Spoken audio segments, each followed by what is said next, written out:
welcome to Australia, welcome to Australian Book Travels, and welcome to this week's book recommendations.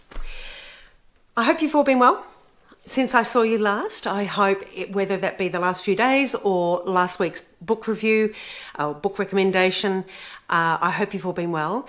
If you're in Australia, you know that it's getting a little bit colder, and in the Northern Hemisphere, hopefully you're getting a little bit warmer. So we're all in the change of seasons, which is nice, but it is getting colder here in Australia. It's a bit chilly. Okay, we shall start today. I've chosen one author, but a series of his books. Unfortunately, we lost this author. He died on the 27th of April this year, so only nearly 3 weeks ago.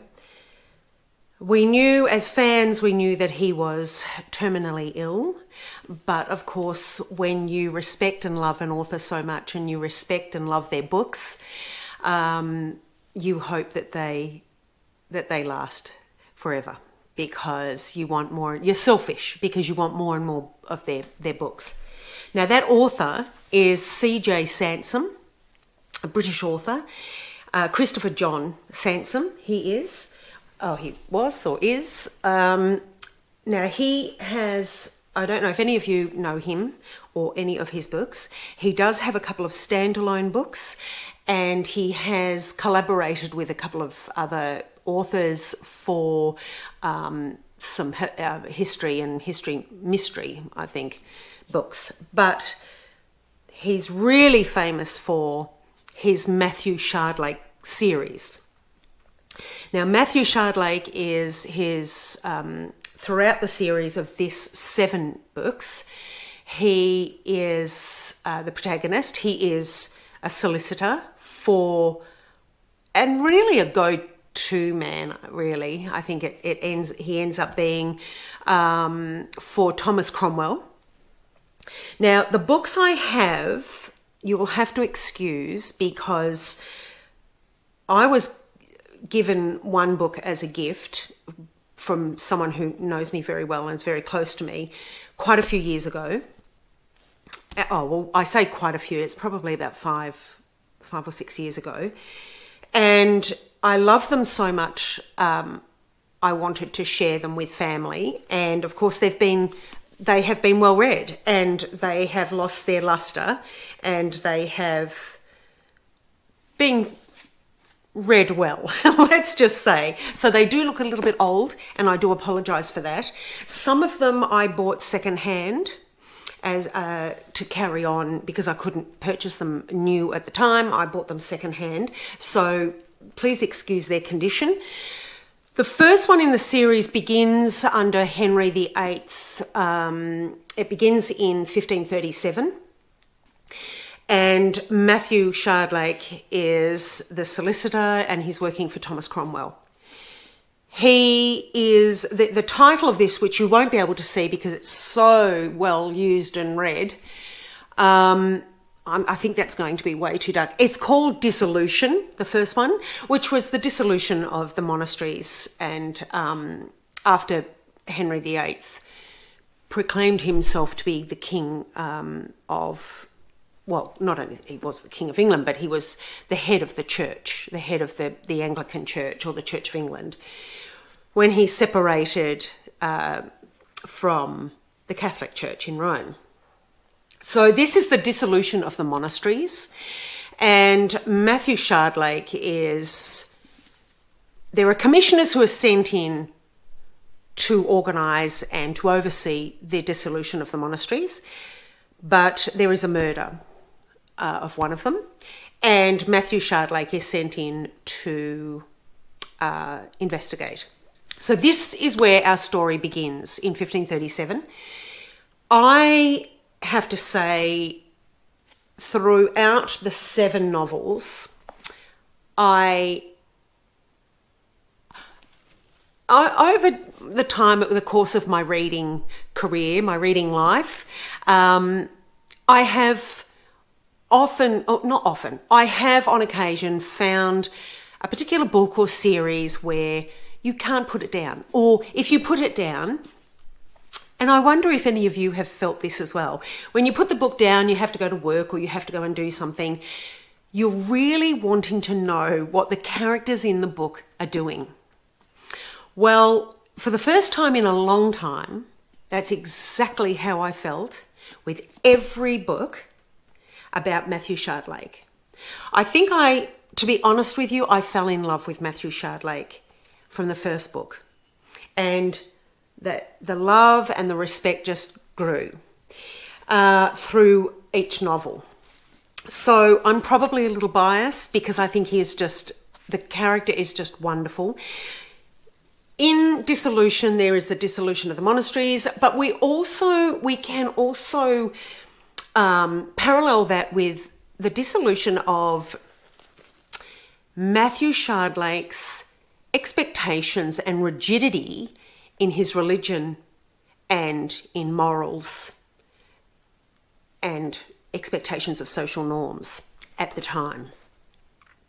So this is a really amazing book. I think the book's only got better from there, really.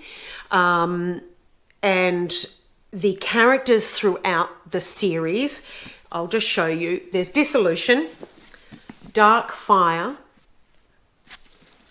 Sovereign is the next, Revelation is the next. Then we have Heartstone. Now this was definitely a second-hand book, and I'm showing it to you like this without the dust cover because when I bought it, the dust cover was rather ratty, and I was a little bit embarrassed to show you. But that is the cover of Heartstone, and embossed in the front of the book. I don't know if you can see that, but there's a Tudor rose. And after that, we then have Lamentation, and Tombland is the last. Unfortunately, there will be, as far as we're aware, there will be no more. Tombland was C.J. Sansom's last. C.J. Sansom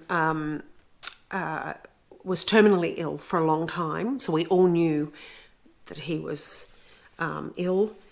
But it still comes, I think I said at the beginning, it still comes as a real loss to the literary world and to you as a reader. It's devastating, actually, because C.J. Sansom is really particular with the historical facts. These are historically factual.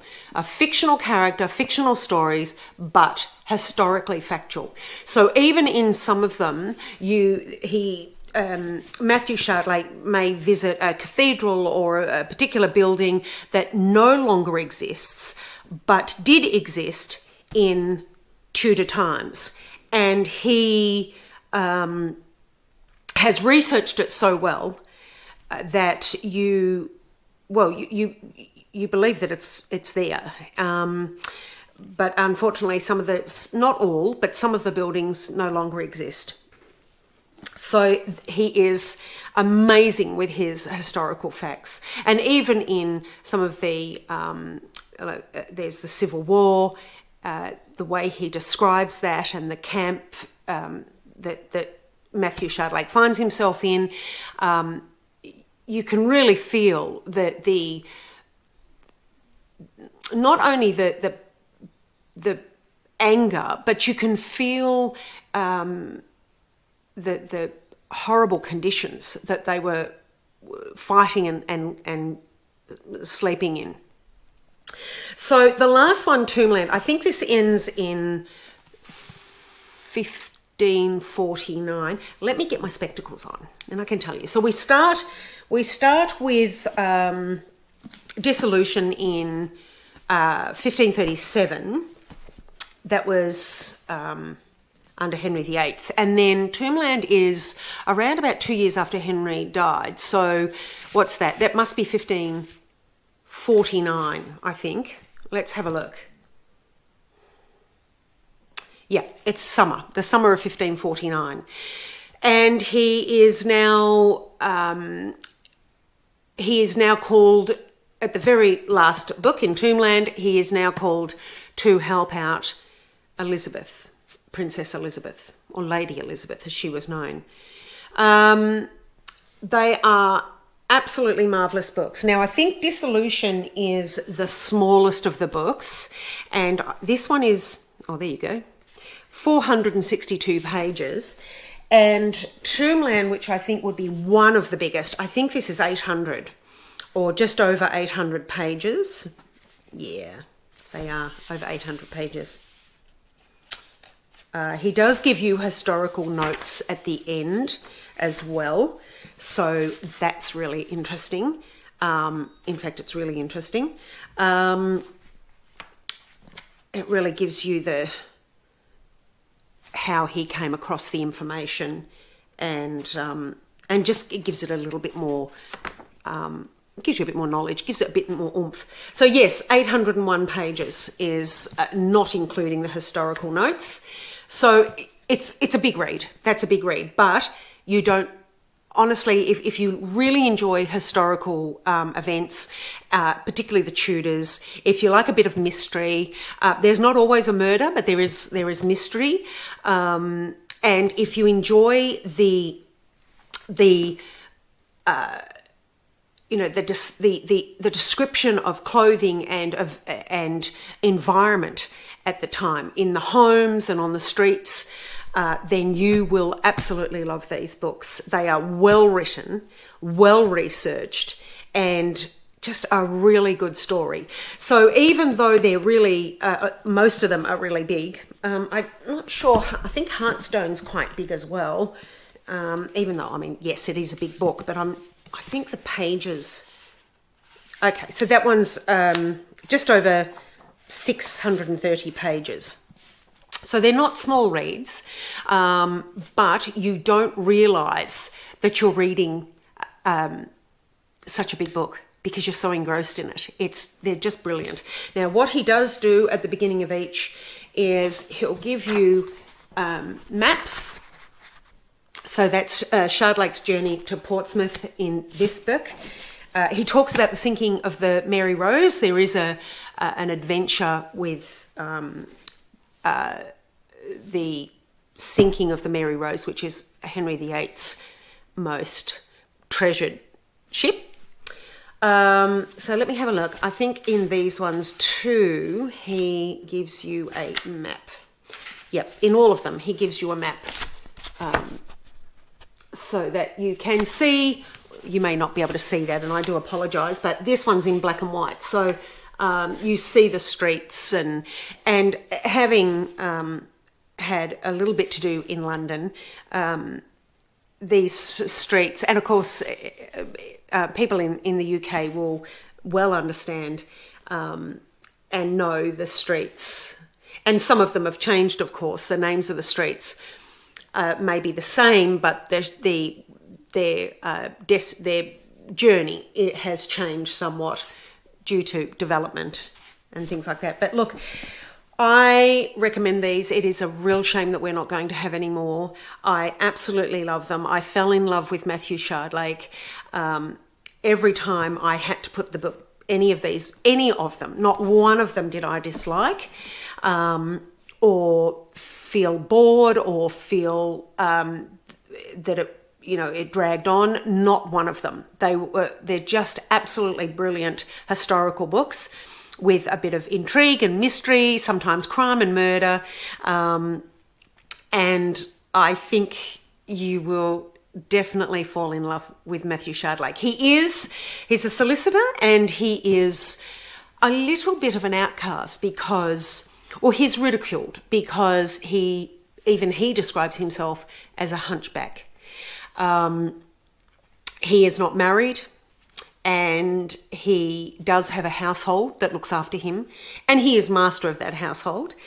But yes, and he develops. You see him develop through the 7 books, and you see his colleagues and sometimes his companions move in and out of each story, and they also develop, and some of them move on and some of them get closer to Matthew. So look, I really recommend, I know this is going to be a short video today, but I do recommend C.J. Sansom and his Matthew Shardlake series. I have been able to get some of them secondhand, but there is no doubt that they will be in, I have absolutely no doubt that they will be in publication for a long time to come. They are, well, they're going to be classics, I think. They're just absolutely fantastic, a fantastic read. They really are. I can't say anything more than that. I think they're wonderful. So C.J. Sansom and his Matthew Shardlake, he does have a number of standalone books. One or two of them I have. I haven't been as enthralled with them as I have with this series. I think this is just one of the best series I've ever read. In both storytelling and the writing, the style of writing, and the historical facts. So there's 7 of them, and we will sadly have no more.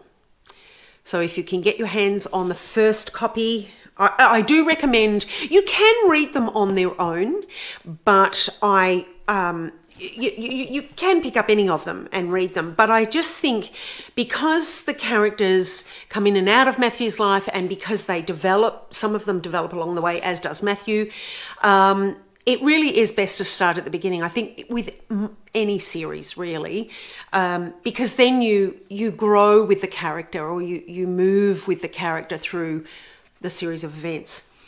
So these 7 books go through, what is that, about 12 years. And a lot happens in Matthew Shardlake's life in 12 years, as it did in politically and socially in Tudor England. All right, so I hope you're all well. I hope you've had a lovely few days or week since I last saw you. If you're new to the channel, I did want to actually thank you all over the last few weeks, and right from the beginning of the channel 6 months ago, all of you who have subscribed and commented and liked, I really do appreciate it. It does go towards helping, so the whole channel, it helps towards the channel so that I can help you, I can bring you more content for months and years to come, hopefully, if you want it. But yeah, so I thank you very much. Your comments are very welcome, and I really do appreciate you subscribing.